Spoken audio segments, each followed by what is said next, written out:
అన్న ఏం పేరు అన్న, ఎక్కడి నుండి వచ్చారు? నా పేరు పూర్ణచంద్రరావు. మాది పేరూరు గ్రామము, వాజేడు మండలం, ములుగు జిల్లా. గత 20 సంవత్సరాలుగా ఈ పట్టాలు కావాలని చెప్పేసి అప్పుడు 2004లో వైఎస్ రాజశేఖర రెడ్డి ప్రభుత్వం సిఎల్డిపి ప్రోగ్రాం ద్వారా, అంటే భూమి సమగ్ర భూ సర్వే ద్వారా నిరుపేద రైతులు గుర్తించి మరి ఆదివాసులు అనే ఎవరైతే ఉన్నారో అసలు భూమి లేని వాళ్ళు ఎవరనే దాన్ని గుర్తించి ఇవ్వడం అనేది అక్కడ జరిగింది.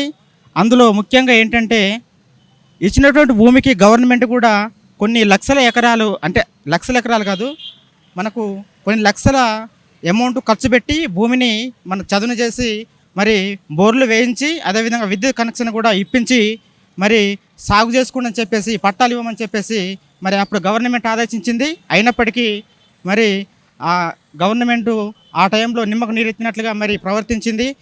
ఆ స్కీమ్ అమలైందా లేదనే దాన్ని పక్కకు పెట్టేసి మరి అది చూసుకోకుండా మరి మాకు నిర్లక్ష్యం అనేది అక్కడ వ్యవహరించినట్టుగా తెలుస్తూ ఉంది.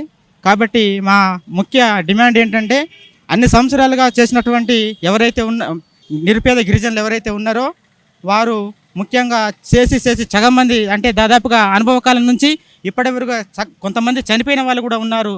వాళ్ళ తరఫు నుంచి అదేవిధంగా మిగతా వారసత్వంగా అనుభవిస్తున్నంతవరకు వచ్చింది.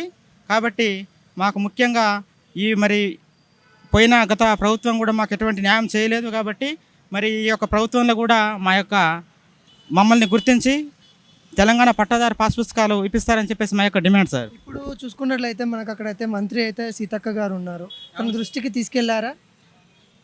రీసెంట్గా మేడం గారు మనకు ఎమ్మెల్యేగా ఉన్నప్పుడు మామూలుగా కాంటాక్ట్ అయ్యాం, కానీ ఫోన్ కాల్ ద్వారా కాంటాక్ట్ అయితే అక్కడ జరిగిన విషయం ఏంటంటే అప్పుడు వాళ్ళ అధికారంలో లేరు కాబట్టి వాళ్ళు కూడా మాకు ఏమీ హామీ ఇవ్వలేకపోయారు.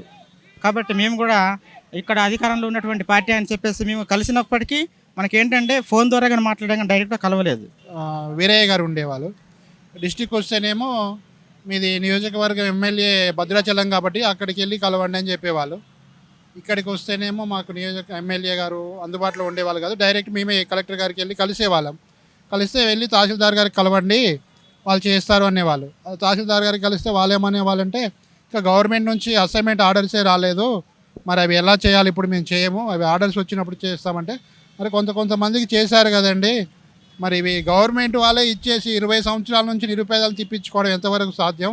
వాళ్ళు పని వదిలేసుకొని తిండి వదిలేసుకొని హోటళ్ళల్లో తిని పొద్దుస్తమానం కలెక్టర్ ఆఫీసుల చుట్టూ ఆర్డీఓ ఆఫీసుల చుట్టూ తిరిగి పట్టాలు కావాలంటే పట్టాలు ఇవ్వట్లేదు. మీ యొక్క ఉన్న రికార్డులోనే డీఫామ్ పట్టా ఇచ్చినట్టుగా రాసుకున్నారు, మరి ఇచ్చినట్టుగా మీరు రాసుకొని రైతులకేమి ఇవ్వలేదు, ఇవ్వండి అని అంటే రాసినప్పుడు మరి మీకు ఇచ్చి ఉండొచ్చు అన్నారు. ఇస్తే మేము ఎందుకు అబద్ధం ఆడుతామండి, ఇవ్వలేదు మాకు, ఇకనైనా దయచేసి ఇవ్వండి అంటే ప్రజెంట్ 1 ఇయర్ క్రితం తహసీల్దార్ గారు, సర్వేర్ గారి యొక్క నివేదిక, రెవెన్యూ ఇన్స్పెక్టర్ యొక్క నివేదిక, తహసీల్దార్ గారి నివేదిక కలెక్టర్ గారి యొక్క కార్యాలయంలో సెక్షన్ ఈలో సమర్పించారు.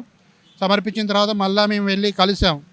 మరి కలెక్టర్ గారిని కలిస్తే మాకు హక్కుపత్రాలు వస్తాయని కలిస్తే ఇంకా గవర్నమెంట్ ఆర్డర్ రాలేదు అని చెప్పేసి సెక్షన్ ఈలో ఉన్నటువంటి అధికారి చెప్పారు. చెప్తే మరి సెక్షన్ ఈలో ఉన్న అధికారితో మేము అన్న విషయం ఏంటంటే ఇది 20 సంవత్సరాల నుంచి ఈ విషయం చెప్తూనే ఉన్నారండి, గవర్నమెంట్ ఆర్డర్ ఇవ్వలేదని. మరి కొంతమందికి ఏం చేస్తున్నారు, కొంతమందికి ఏం చేయట్లేదు, నిరుపేదల్ని కాస్త గుర్తించి చేయండి అంటే గవర్నమెంట్ ఆర్డర్ ఇస్తే మేము ఖచ్చితంగా చేస్తామని చెప్పారు.